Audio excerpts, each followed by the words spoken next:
ನೀವು ಹೇಳ್ತಾ ಇದ್ರಿ ತುಂಬಾ ಎಥಿಕಲ್ ಆಗಿದ್ದೀನಿ, ಕಳೆದ 5 ವರ್ಷದಲ್ಲಿ ಸಾರ್ವಜನಿಕರ ದುಡ್ಡಲ್ಲಿ ಒಂದು ಅರ್ಧ ಕಪ್ ಟೀ ಅಥವಾ ಕಾಫಿನೂ ಕುಡ್ದಿಲ್ಲ ಅಂತ. But still for those who have this doubt of ನಿಮ್ಮ ಅಸೆಟ್ಸ್ ಹೇಗೆ 30 ಜಾಸ್ತಿ ಆಯಿತು ಇನ್ ದ ಲಾಸ್ಟ್ 5 years ಅಂತ.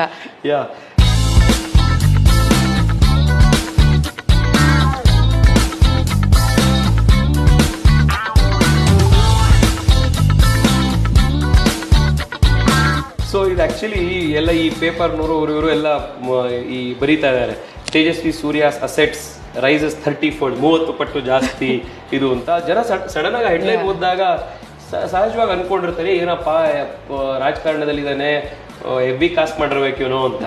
ಸೊ 2018 ನಾನು 19 ನಾನು ಎಲೆಕ್ಷನ್ ಕಂಟೆಸ್ಟ್ ಮಾಡಿದ್ದು. ನಾನು 2013 2014 ಕಾಲೇಜಿಂದ ಪಾಸ್ಔಟ್ ಆದೆ.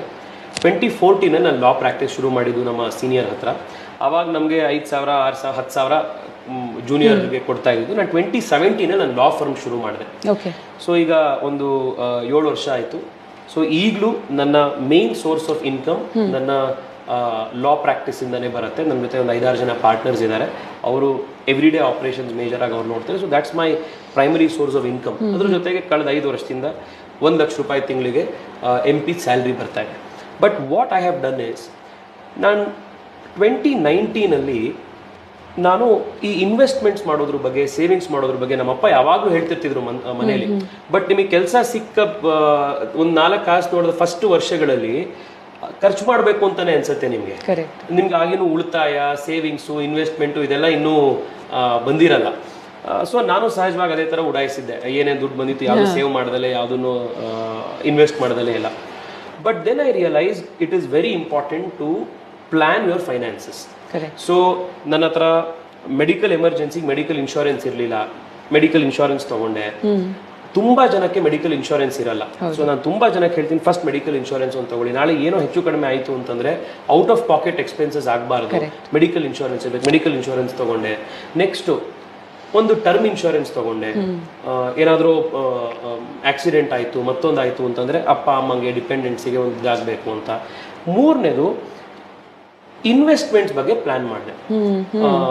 ಮ್ಯೂಚುವಲ್ ಫಂಡ್ಸಲ್ಲಿ ಇನ್ವೆಸ್ಟ್ ಹೇಗೆ ಮಾಡೋದು, ಸ್ಟಾಕ್ಸಲ್ಲಿ ಹೇಗೆ ಇನ್ವೆಸ್ಟ್ ಮಾಡೋದು ಅಂತ. ಪ್ರತಿ ತಿಂಗಳು ನಂದೇನು ಸಂಬಳ ಬರ್ತಿತ್ತು ಮ್ಯಾಕ್ಸಿಮಮ್ ದುಡ್ಡನ್ನ ಸೇವ್ ಮಾಡಿ ನಾನು ಲಾ ಪ್ರಾಕ್ಟೀಸ್ದು ಮತ್ತೆ ಇದ್ರದ್ದು ನಾನು ಒಬ್ಬನೇ ಇದ್ದೀನಿ, ನನಗೇನು ಖರ್ಚಿಲ್ಲ, ಯಾವುದೇ ಜಾಸ್ತಿ ಇಲ್ಲ. ನಮ್ಮ ಅಪ್ಪ ಅಮ್ಮ, ನಮ್ಮ ಅಪ್ಪಂಗೆ ಬರೋ ಪೆನ್ಷನಲ್ಲಿ ಅವ್ರು ಜೀವನ ಮಾಡ್ತಾರೆ, ನಾನೇ ಅವ್ರು ನೋಡ್ಕೊಳ್ಬೇಕು ಅಂತಿಲ್ಲ, ಮನೆಗೇನು ಇದಿಲ್ಲ, ನನಗೆ ಅದೊಂದು ಸ್ವಲ್ಪ ಅಡ್ವಾಂಟೇಜ್ ಇದೆ. ಸೊ ಮ್ಯಾಕ್ಸಿಮಮ್ ದುಡ್ಡನ್ನ ನಾನು SIP ಹಾಕಿ ಮ್ಯೂಚುವಲ್ ಫಂಡ್ಸಲ್ಲಿ ಇದರಲ್ಲಿ ಎಲ್ಲ ಸೇವ್ ಮಾಡಿದ್ದೀನಿ. ಲಾಸ್ಟ್ 10 ವರ್ಷದಲ್ಲಿ ನರೇಂದ್ರ ಮೋದಿ ಸರ್ಕಾರದ ಆಡಳಿತದಿಂದಾಗಿ Indian economy is growing. So ನೀವು ಲಾಸ್ಟ್ 5 ವರ್ಷದಲ್ಲಿ ಕೋಟ್ಯಾಂತರ ಜನ young Indians stock market enter ಆಗಿದ್ದಾರೆ. ಡಿಮ್ಯಾಟ್ ಅಕೌಂಟ್ ಮಾಡಿಕೊಂಡು SIP ಮಾಡಿ ಮ್ಯೂಚುವಲ್ ಫಂಡ್ಸ್ ಎಂಟರ್ ಮಾಡಿ ಇದನ್ನೆಲ್ಲ ಅದನ್ನು.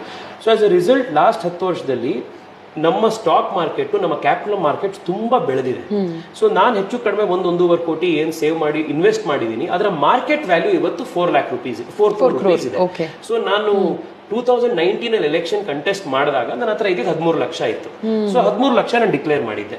ಸೊ ಇವತ್ತು ಸುಮಾರು 1.5 ಕೋಟಿ ಅಷ್ಟು ನಾನು ದುಡ್ಡನ್ನ ಇನ್ವೆಸ್ಟ್ ಮಾಡಿದ್ದೀನಿ. ಅದರ ಮಾರ್ಕೆಟ್ ವ್ಯಾಲ್ಯೂ 4 crores ಇದೆ. ಸೊ 4 crores ನೀವು ಡಿಕ್ಲೇರ್ ಮಾಡಿದಾಗ 13 ಕೋಟಿ ಇದ್ದಿದ್ದು 4 ಕೋಟಿ ಹೇಗಾಯ್ತು, 13 ಲಕ್ಷ ಇದ್ದಿದ್ದು 4 ಕೋಟಿ ಹೇಗಾಯ್ತು ಅನ್ನೋದನ್ನ ದೊಡ್ಡ ಇನ್ಕ್ರೀಸ್ ಆಗಿದೆ ಅಂತಿದ್ದಾರೆ. But in fact the point here is, ನಾನು ಪಾರ್ಲಿಮೆಂಟ್ ಅಲ್ಲೂ ಮಾತಾಡಿದ್ದೆ ಇದ್ರ ಬಗ್ಗೆ. ಫೈನಾನ್ಷಿಯಲ್ ಲಿಟ್ರಸಿ ಇವತ್ತಿನ ಕಾಲದಲ್ಲಿ ತುಂಬಾ ಮುಖ್ಯ ಇದೆ. ಸ್ಕೂಲು ಕಾಲೇಜಿಂದಲೇ ಮಕ್ಕಳಿಗೆ ಅದನ್ನ ಕಲ್ಸಕ್ ನಾವು ಶುರು ಮಾಡಬೇಕು ಅಂತ.